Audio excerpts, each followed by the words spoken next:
Welcome to great Indian IAS institute of Chengalpet. இப்போ நம்ம விடுபட்ட எண்ணை காண்க எண்ணியல்ல. இப்போ பாருங்க 3, 8, 15, 24, 35 டேஷ் கொடுத்துட்டாங்க. அடுத்த நம்பரு 63. இப்போ 3க்கும் 5க்கும் ஏதாவது சம்மந்தம் இருக்குதா பார்க்கணும். இப்போ ரெண்டுத்துக்கும் உள்ள வித்தியாசத்தை பாருங்க. 3க்கும் 5க்கும் உள்ள வித்தியாசம் எவ்வளோ? 3க்கும் 8க்கும் உள்ள வித்தியாசம் 5. 8க்கும் 15க்கும் உள்ள வித்தியாசம் 7. 15க்கும் 24க்கும் உள்ள வித்தியாசம் 9. 24க்கும் 35க்கும் உள்ள வித்தியாசம் 11. அப்போ இதுல இருந்து என்ன தெரியுது நமக்கு? எல்லா எண்களும் ஒற்றை எண்கள். 5, 7, 9, 11. அப்போ அடுத்த நம்பர் என்னவா இருக்கும்? 13.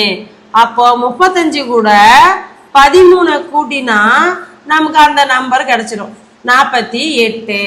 அப்போ 48 கூட அப்ப இங்க 48. அப்ப அடுத்த நம்பர் நம்ம போட்டது சரியா அப்படின்னா அந்த 63 வருதுன்னா அடுத்த நம்பர் என்னது? 15. அப்ப 15 கூட்டி பாருங்க.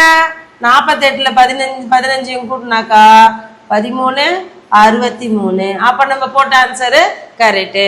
அப்ப நான் என்ன சொன்னேன்னா இந்த மாதிரி கணக்கை ஒண்ணு கூட்டணும், அப்படி இல்லைன்னா கழிக்கணும், இல்லைன்னா வகுத்து பார்க்கணும், இல்லைன்னா எதாவது ஸ்கொயர் டைம் வருதா அப்படின்னு பார்க்கணும். சரிங்களா? இப்ப நமக்கு நல்லா தெரியுது 3க்கும் 8க்கும் உள்ள வித்தியாசம். கழிச்சு பார்த்தோம்னா 8ல 3 போச்சுன்னா 5. அப்ப அதே மாதிரி 15ல 8 போச்சுன்னா 7. 24ல 9 போச்சுன்னா 15. 35ல 11 போச்சுன்னா 24. 48ல 13 போச்சுன்னா 35. அப்போ கழிச்சு பார்த்தா நமக்கு சரியான ஆன்சரு வந்துடும். சரிங்களா? இது மாதிரி தான் என்ன பண்ணணும்? விடுபட்ட எண்ணை கண்டுபிடிச்சி போடணும்.